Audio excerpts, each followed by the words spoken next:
Because this is, I would say, arguably the gayest Star Wars, I think, by a considerable margin. Are you excited about that? Are you Not bracing the gayest yourself? Star Wars. Not the. It's pretty gay, let's be honest. Leslie, how do you feel? Am I gay? Yes. Well, no, I know Yeah. you are gay, but I'm asking, are you excited about putting this, this is going to be a talking point. Is it going to be a talking point? I'm sure some. Because nerds are gay. Well, Yeah. some nerds are very not gay and are very threatened by gay Well, that's stuff. true. But Yeah. in my world, nerds are gay. Okay. Was this the fun element of it? No, I don't think so. And yet people have told me that it's the gayest Star Wars, and I'm frankly You're offended? into it. Welcome everybody to the Luke Pipala Show. Real quick, if you can, please give the channel a sub, a like, anything for this video. Leave a comment just to push it back in the algorithm. We're finally getting back to making episodes, and really appreciate all the support. All right, here we go. So the first thing we're going to talk about today is the new Star Wars show, The Acolyte. Now, it came under fire because a lot of people are calling it woke, accusing it of being woke, accusing the director of cramming down this DEI agenda, and it's Pride Month too, so it wouldn't be Disney if they didn't cram the LGBTQIA agenda down your throat. No pun intended. That does sound kind of gay. Anyway, so what are we talking about here? Like I said, we're talking about Star Wars: The Acolyte.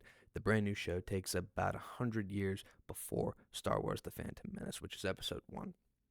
And so, what's all this controversy about? Well, it's centered around the director of Star Wars: The Acolyte. So we're going to play this video for you guys here, and we could just have you guys decide for yourself. So this is the director, and she was on a press tour with one of the stars of The Acolyte. Here we go. I want to ask you both because this is, I would say, arguably the gayest Star Wars, I think, by a considerable margin. And are you excited about that? Are you? So he already, this interviewer, he already goes in, and you could tell it's kind of like a softball interview, and he kind of just openly admits that this is the gayest Star Wars ever, which, by the way, I mean, it is a show marketed towards kids, so. Not the Bracing gayest yourself? Star Wars. Not the. It's pretty gay, let's be honest. He says it's pretty Leslie, gay. how do you feel? Am I gay? Are you, Yes. Well, no, I know Yeah. you are gay, but I'm asking.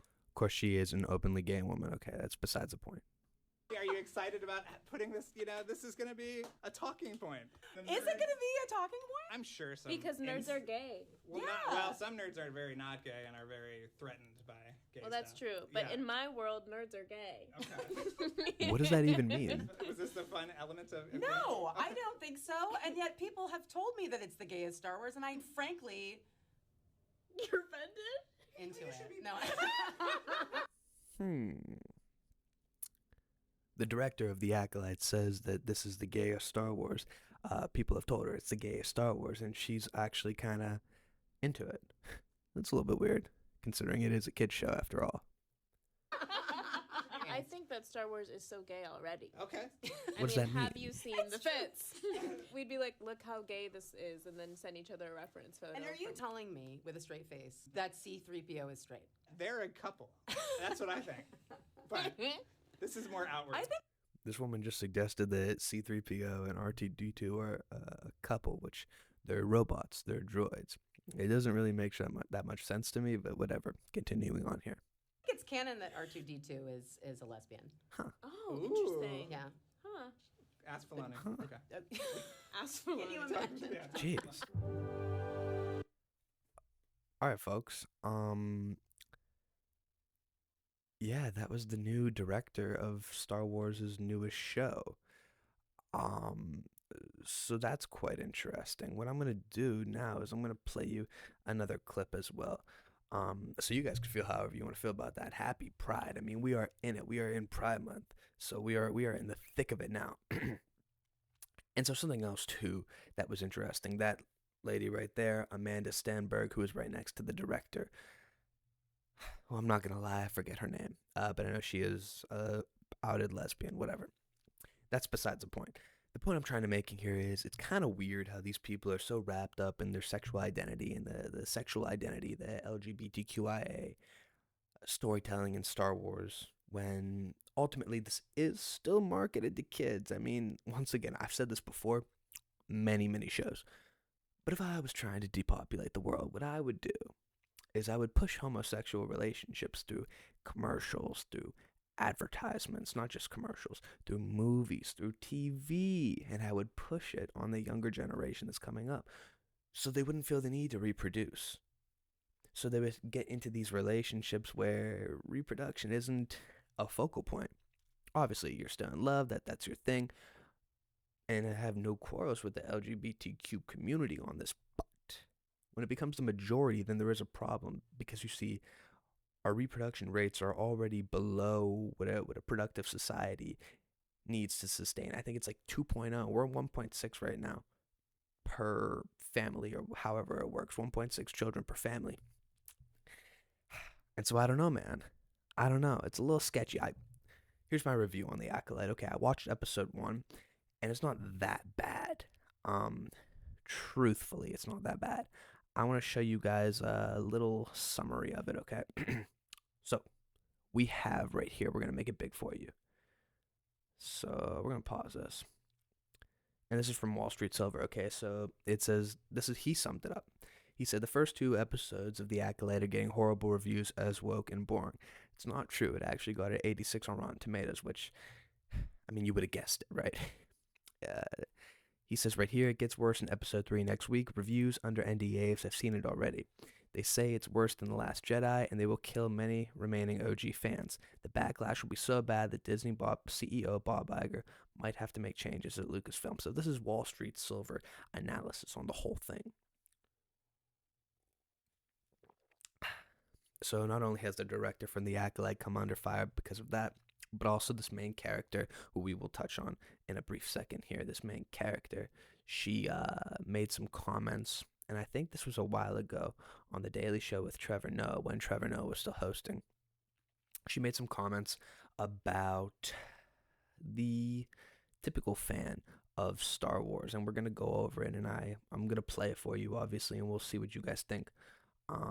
It should be kind of eye-opening, but, you know, we shall see. So here we go. Let's record it here, and we're going to play it for you.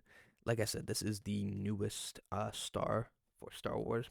The star of The Acolyte, her name is Amandla Stenberg. So here we go. We're going to play this for you. This was on The Daily Show. You want them to walk away with? Because I know everyone has a slightly different feeling. Well, I mean, white people crying actually was the goal. It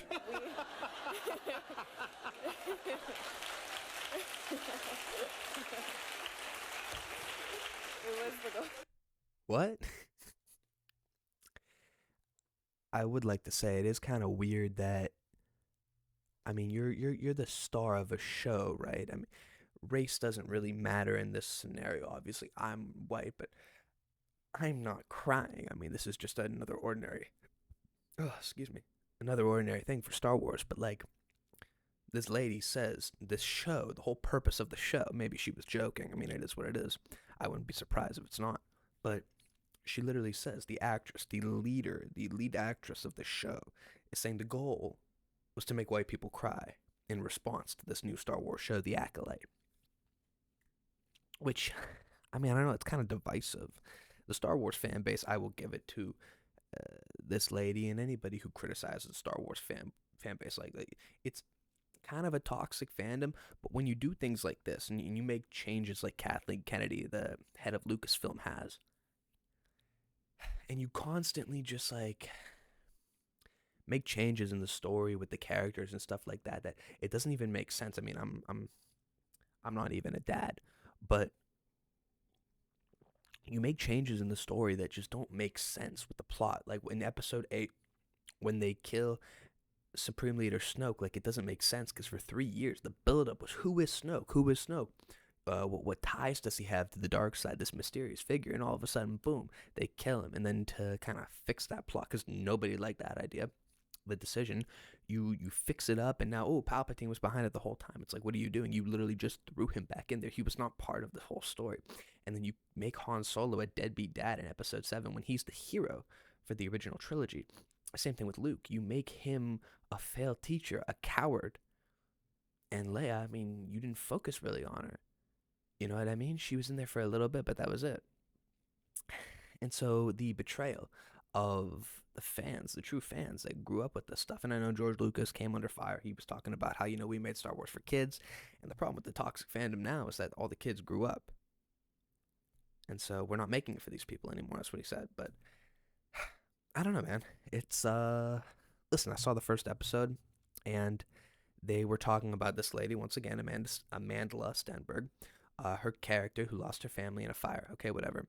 But for some reason, they had to say, you lost your moms, which you could have just said parents. You don't have to, make it obvious that it's pandering to the LGBTQ community. It is what it is, whatever. Everybody should be included, but I feel like that was a reach. And then also, too, I will point out there was only one white male in episode 1 that had dialogue, and it was the prisoner. Actually, 2. Both of them were prisoners. No straight white male lead. Like I said, not like it matters. It's just something to point out. Generally speaking, though, I did like the first episode. All this stuff is kind of weird. Not for me. A little bit weird that, you're pushing this for children. Not too much obvious messaging in the show. So I don't know. It's a rather interesting thing. I'm gonna continue to enjoy the show or try to enjoy the show, but it's a little bit weird. That's all I'll say about that. But we'll see how it happens. I'm reading another tweet right now, just another fan, and we're gonna put him up on the screen here. 1 second, folks. Actually, we're not gonna put it on the screen. I'm just gonna read it. He goes, having finished watching the first 2 episodes of The Acolyte, I'm sadly starting to feel that this could be my end with Star Wars, and I never thought I'd say that. Like the George Lucas Star Wars, the novels, etc., are what make me feel something. They're proper emotions, but under Disney, apart from Luke showing up in Mando, and also maybe Hayden, Christensen, and Ahsoka, nothing felt real to me. They might have a technology and a big budget, but one thing it all lacks is heart. Which I feel like that's a good critique of Star Wars. I will say, Ahsoka, not only was it my favorite show, she's my favorite character. I feel like the build-up from whenever the Clone Wars came out, it's like 2006 I was, just growing up watching the Clone Wars every Friday night, and then seeing Ahsoka go into Rebels, and now live action, she is my favorite character. So much development. You want to talk about a strong female lead, that's what you have. So that was my favorite show. I liked it more than Mandalorian. I liked it more than Obi-Wan. Andor was really cool. It was like a political thriller show. Really cool. So we'll see. I'm still going to give it the benefit of the doubt. A couple interesting characters, I will say that. But ultimately, man, this pandering stuff, this overly, I don't want to call it a gay agenda, but this kind of an overly gay agenda. Especially when you're marketing this to kids, man, I could see why more fans are turning their backs. So, but we have another thing to talk about today. Like I said, this is my first episode in a minute, real life hit, and so I love making money. That's what I was doing. But this right here is something I love, and I really want to talk about because I'm passionate about this particular subject. So, recently they had COVID hearings, and what happened was they put Fauci on the stand on Capitol Hill, and he was questioned about all these different things during COVID, but in particular, the COVID emails. So, Marjorie Taylor Greene, first and foremost, I will say, this lady, she's a crazy bitch, don't get me wrong, but right here, she was looking quite rational, I'm not gonna lie, because a lot of people felt a lot of hurt during COVID, and I feel like finally, there's a little bit of retribution. So, here we go, here's what I'm talking about here. I'll show you. We're gonna record it here. Mr. Fauci, you were quoted on CBS Face the Nation saying it's easy to criticize, but they're really criticizing science because I represent science. Do you represent science, Mr. Fauci? I am a scientist who uses the scientific method to gain information. Yes, you said you represent science. Do you represent science, Mr. Fauci? Yes or no? Yes or no? No, that's not a yes or no answer. Yes, it's a yes or no. I don't think it is. Okay, well, we'll take that as a you don't know what you represent. Oh, But this, as director of the NIH, you did sign off on these so-called scientific experiments. And as a dog lover, I want to tell you this is disgusting and evil, what you signed off on, and these at him putting on his experiments that glasses. happened to beagles paid for by the American taxpayer. And I want you to know Americans don't pay their taxes for animals to be tortured like this. So the type of science that you are representing, Mr. Fauci, is abhorrent, and it needs to stop. Mr. Fauci, you also represent the type of science that where you confess that you made up the COVID rules. Oh, that's true. Including I didn't hear what you 6 said. feet. He did. Fauci did. And that is something I did not think she was going to touch on in this video. I was not prepared for that. But, bro, it is the craziest thing. I remember everybody. By the way, I'm not vaccinated, okay? I didn't get the COVID vaccine. I know a lot of you people probably didn't either. Everybody watching, maybe you did, and completely fine. But, bro, I remember people freaking out, right? Being in grocery stores, working in a grocery store, people freaking out. Don't be close to me. Put on your mask. Forcing you to wear a mask, even though like the science was out at the time. And that it wasn't working. It wasn't defeating. It wasn't preventing COVID from being spread. I remember there was a doctor who literally vaped through masking. Like, it's not helping. Even like N95s. And then N95s are probably the closest thing, but like realistically, these things aren't helping. And so Fauci, it came out that he made all of this up. Like this 6-foot social distancing, the wearing of a mask, all of this stuff, he just pulled out of his ass. And as a result, caused a lot of pain and a lot of hurt for everybody. Because they weren't allowed to be with their loved ones when they were dying of COVID or just dying in general in a hospital. My uncle, for one, and I know a lot of family members of people all around the country, all around the world, but weren't even able to have a funeral, weren't even able to gather with their loved ones in their last moments of their life. You go to a hospital and you're, for whatever the case, right? You're not allowed to have more than one person in the room.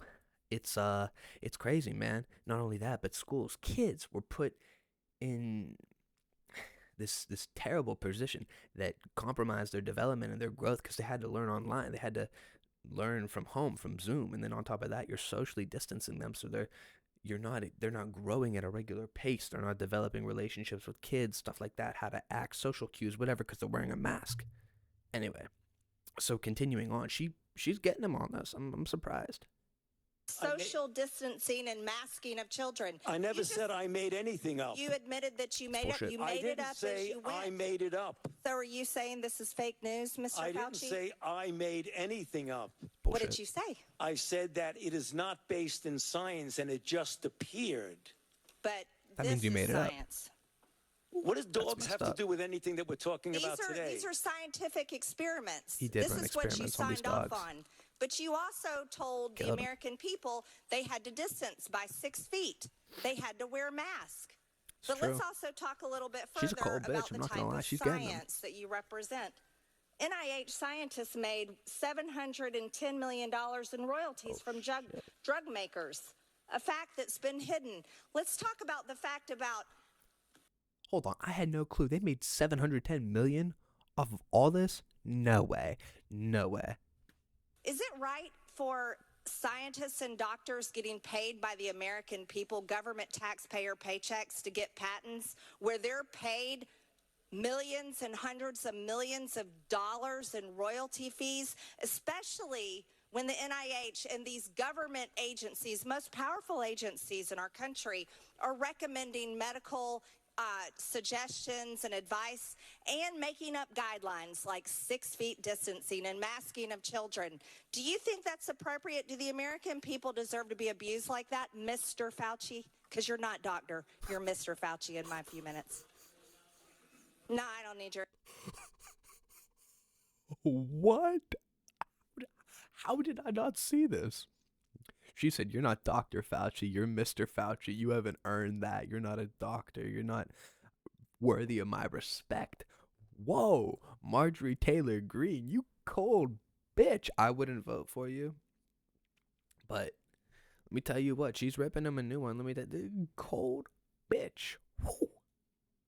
your answer. I want to talk about this right here. Mr. Chairman, Fauci, I objection. reclaim my Mr. She's time. pulling out the I receipts. reclaim my time. I reclaim my time, Mr. Raskin. Gentlelady will suspend. Mr. Chairman, Point of order. just in terms of the rules of decorum, are we allowed to deny that a doctor is a doctor just because we don't want him to be a doctor? Yes, because in my time, that man does not deserve to have a license. As a matter of fact, it should be revoked, and he belongs in Gentlelady will prison. suspend. The gentlelady should recognize the doctor as a doctor. Thank you. Mr. Chairman, is this what we have become? Is this what we have devolved into? No decorum. You know what? We can do that hearing about the poor men that were injected with syphilis because I support you in that. That's horrific. And this government that does things like that to Americans doesn't have decorum to the American Mr. people. Chairman, Gentleman is out of point of regular order, right. please. Wow. Look at this guy right here in the back real quick. Do you guys see this guy in the back? Look at this. Everything from harassments by emails, Who put this guy texts, here? letters I saw rumors about this guy right my here wife, that he was look at my making a 3 face. daughters. There have been credible death my threats leading to the arrests There were rumors that of this 2 guy was a individuals. January 6th, And credible and he death just got threats out on means May someone who 25th. clearly was on their And way so to kill somebody, me. I guess it's a rumor. Somebody sat him back And here. it's required my having Anyway. protective service. Fauci talked about getting death threats and stuff like that because of his mishandling of COVID. But one more thing I did want to talk about with you guys today, referring to Fauci and all this stuff, is actually a doctor who treated COVID patients. Now, I don't know if this guy's a representative now. I don't think so. But he was in the hearings and kind of took it to Fauci a little bit as well. This was a couple days ago. I can't pinpoint exactly when it was, but we're going to play for you. I think this guy's name is Kyle Becker. Kyle Becker. You'll see. Here we go. I want to point out that Actually, it's a lie. This guy's name is Dr. McCormick. I'm probably the only member of Congress that actually treated patients during the pandemic from the very beginning to the very end of the pandemic, during night shifts in the ER. Thousands of patients during that time. And in 2020, I was censored. My medical license was threatened because I disagreed with bureaucrats. Literally taken off the internet as a person who is treating patients with leading edge technologies, developing theories, but doing my very best, but being censored by the United States government for the first time, stepping in and taking the place of medical professionals as the experts in healthcare.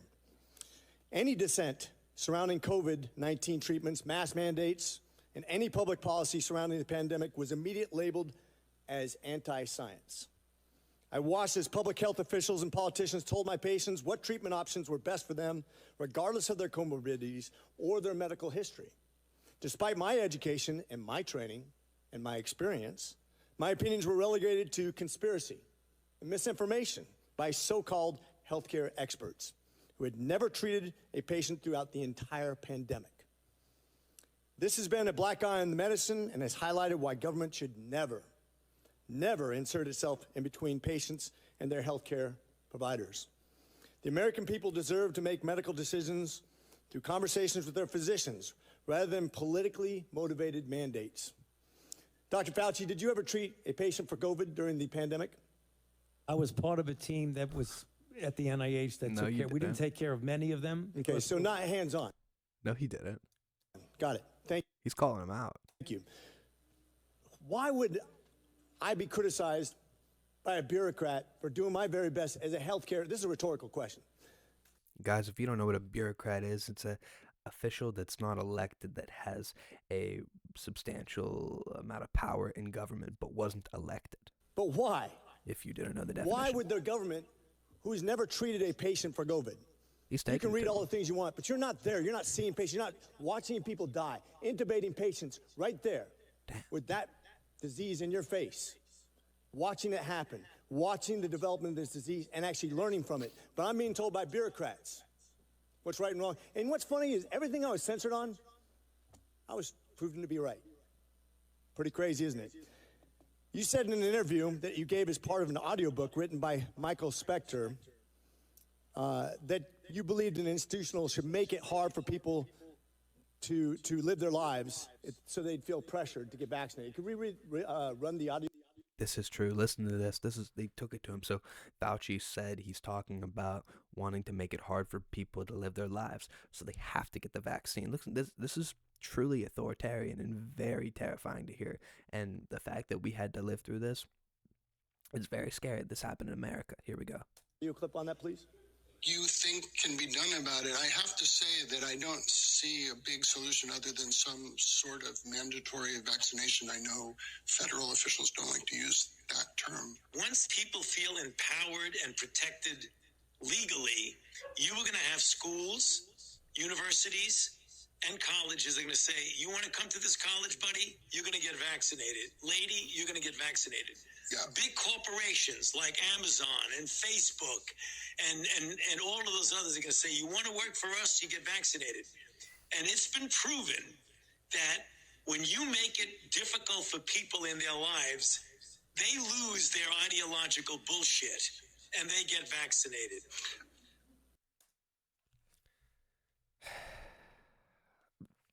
So he just cornered him on that more. That pisses me off, man. Because so many people that I know, including people in my family, had to get the vaccine just to maintain their job, just to not get fired. Isn't that crazy? They had to get vaccinated just because of their job, so they could keep their job, even though they didn't want to get the vaccine. They felt uncomfortable. They felt like it was too rushed, too forced. They didn't feel comfortable putting something into their body, but their government forced them to do that. It pisses me off, man. It happened in America. We're supposed to be patriots. We're supposed to be free, truly free. But for some reason, the pharmaceutical companies, Big Pharma, through Fauci, made this push to pressure people to get the vaccine because it would make them money. And the vaccine rollout made them money. It all makes sense. When you follow the money, this is what happens.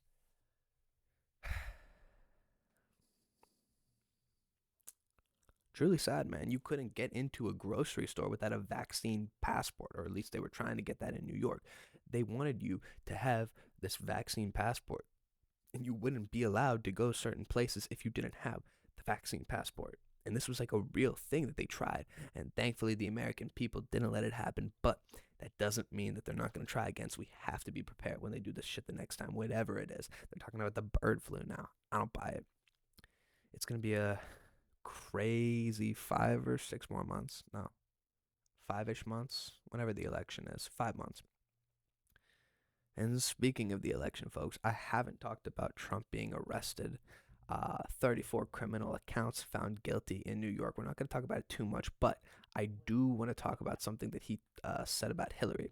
So obviously, right, Trump was found guilty on 34 accounts, paying off former porn star or current porn star, I don't really know, Stormy Daniels.